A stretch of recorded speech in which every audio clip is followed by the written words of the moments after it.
बहुत समय पहले की बात है। नवपुर नामक एक छोटे से ग्राम में राघव नाम का एक युवक निवास करता था। राघव बाल्यकाल से ही अत्यंत संवेदनशील, भावनात्मक और कोमल हृदय वाला था। जब कोई उससे मधुरता से बात करता तो वो उसे अपना बना लेता, और जब कोई उसे कटु वचन कह देता तो वो भीतर तक व्यथित हो जाता। उसकी आंखों में स्वप्न थे, परंतु मन में द्वंद्व भी। उसका जीवन भावनाओं की लहरों पर डोलती नाव जैसा था, जिसे न कोई दिशा दिखती थी न किनारा। कभी वह किसी कार्य में उत्साहपूर्वक लग जाता तो कुछ ही दिन में हताशा उसे छोड़ देती। उसका मन कहता सब ठीक हो जाएगा, और अगले ही क्षण वही मन कहता कुछ नहीं होगा। वो एक ही दिन में 100 बार बदल जाता था। किसी ने उसकी प्रशंसा कर दी तो वो आकाश में उड़ने लगता, किसी ने उसकी निंदा की तो वो धूल में बिखर जाता।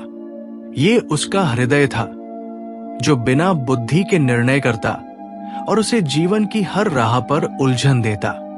उसका जीवन अस्थिरता और व्यथा का पर्याय बन गया था। एक दिन उसने निर्णय लिया कि वो श्रावस्ती जाकर तथागत बुद्ध से मार्गदर्शन प्राप्त करेगा। वो कई दिन की यात्रा करके मेरे पास पहुंचा। उसकी आंखों में आंसू थे, मन में थकावट और स्वर में करुणा। उसने सिर झुकाकर कहा, भगवान, मेरा जीवन शांति से कोसों दूर है। मेरा मन मेरी नहीं सुनता, मेरी भावनाएं मुझे तोड़ देती है।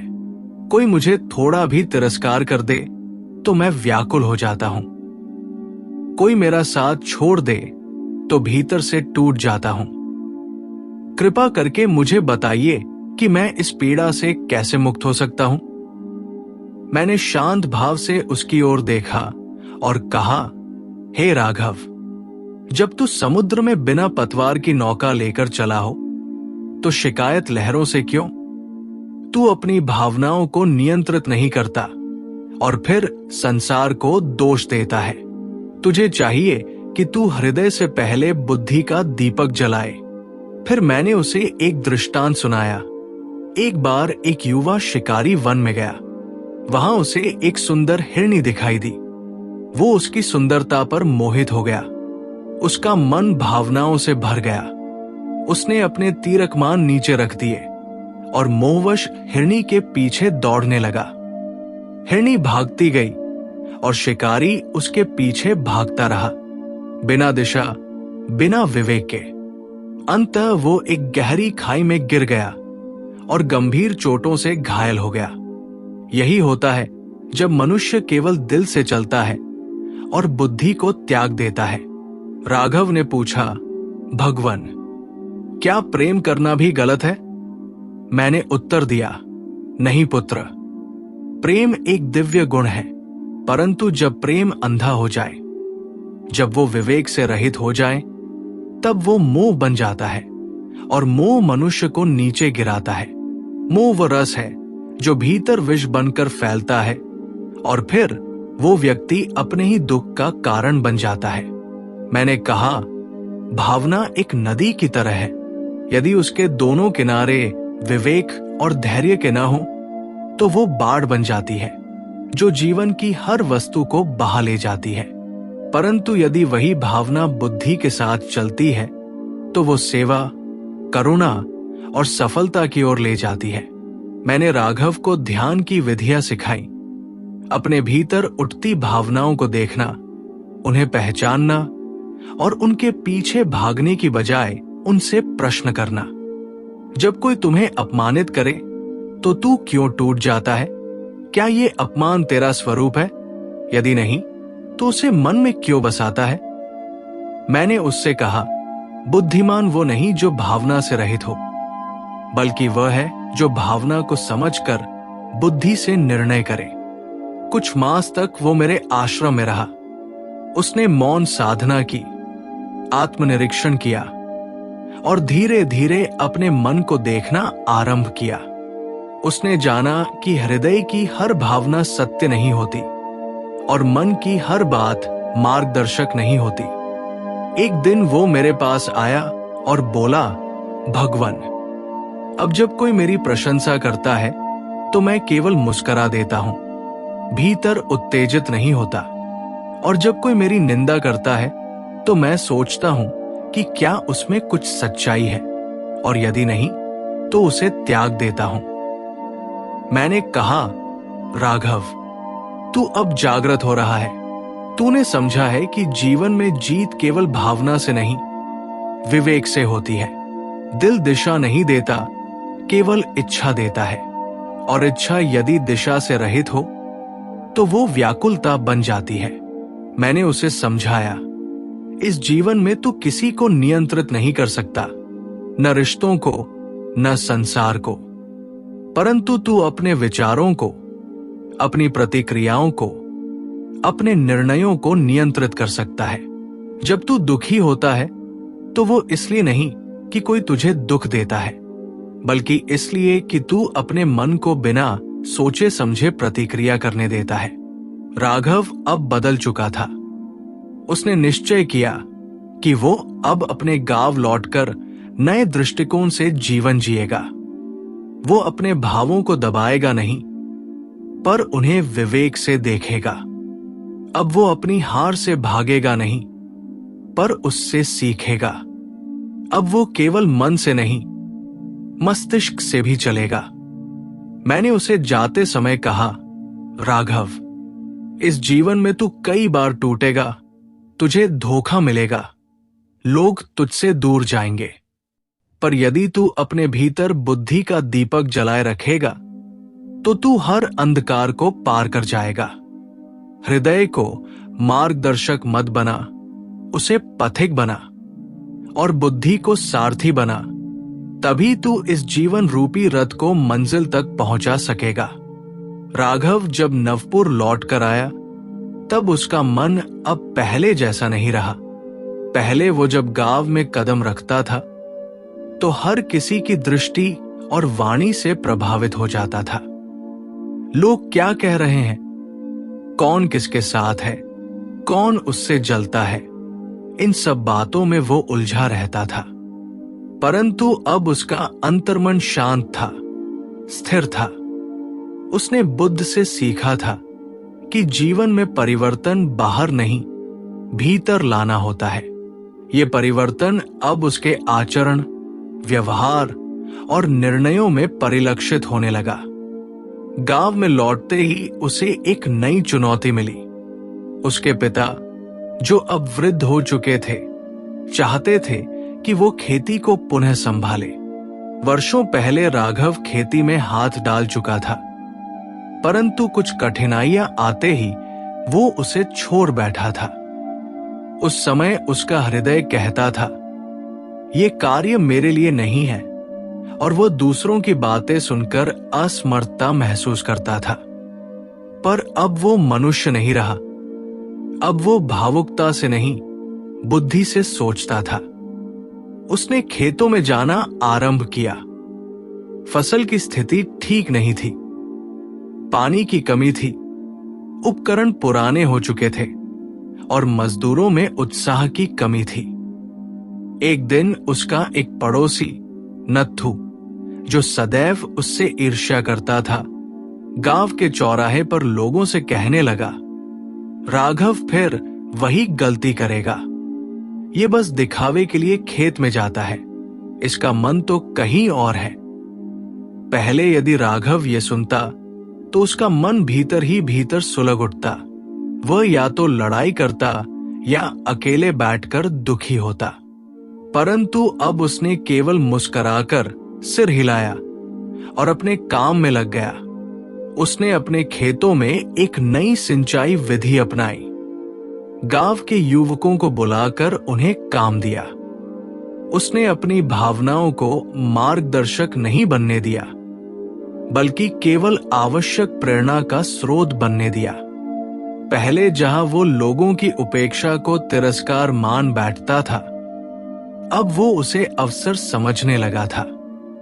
पहले जहां वो हर असफलता को अपनी कमजोरी समझता था, अब वो उन्हें सीढ़ियां मानने लगा था।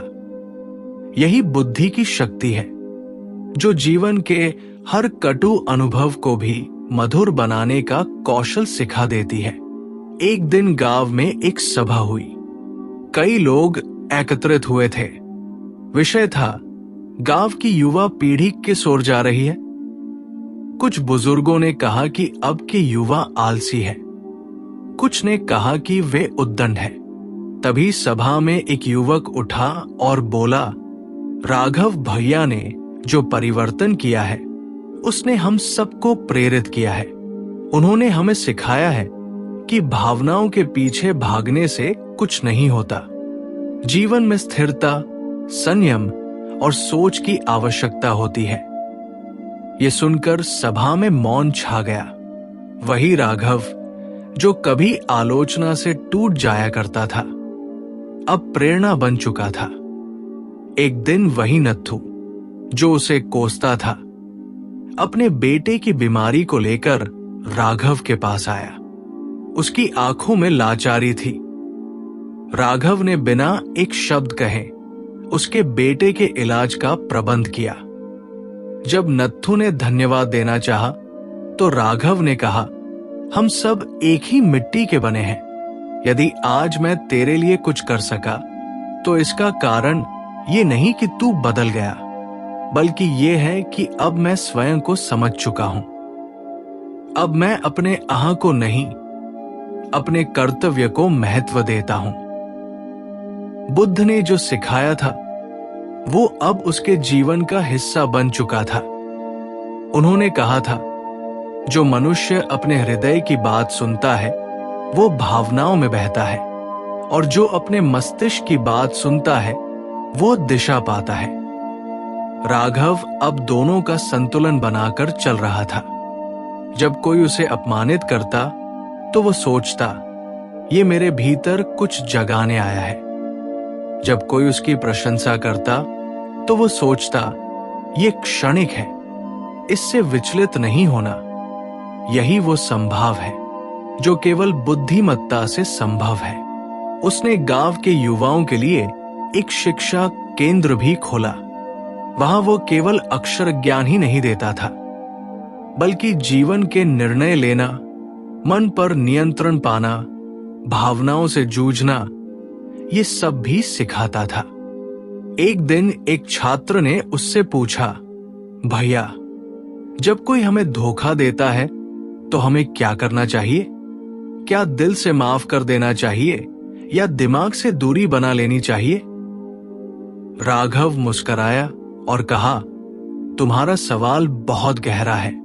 दिल से क्षमा करना और दिमाग से सावधान रहना, यही संतुलन है। किसी को माफ करना कमजोरी नहीं है, लेकिन दोबारा बिना सोचे भरोसा करना मूर्खता है। ये उत्तर सुनकर सभी छात्र शांत हो गए। उस क्षण राघव ने जाना कि अब वो केवल एक साधारण युवक नहीं रहा, वो एक दीपक बन गया है जो अंधेरे में रोशनी फैला रहा है। जब जीवन में कोई ठोकर खाता तो वो उन्हें यही सिखाता, ये मत देखो कि कौन तुम्हारे साथ नहीं है, ये देखो कि तुम स्वयं अपने साथ कितने हो।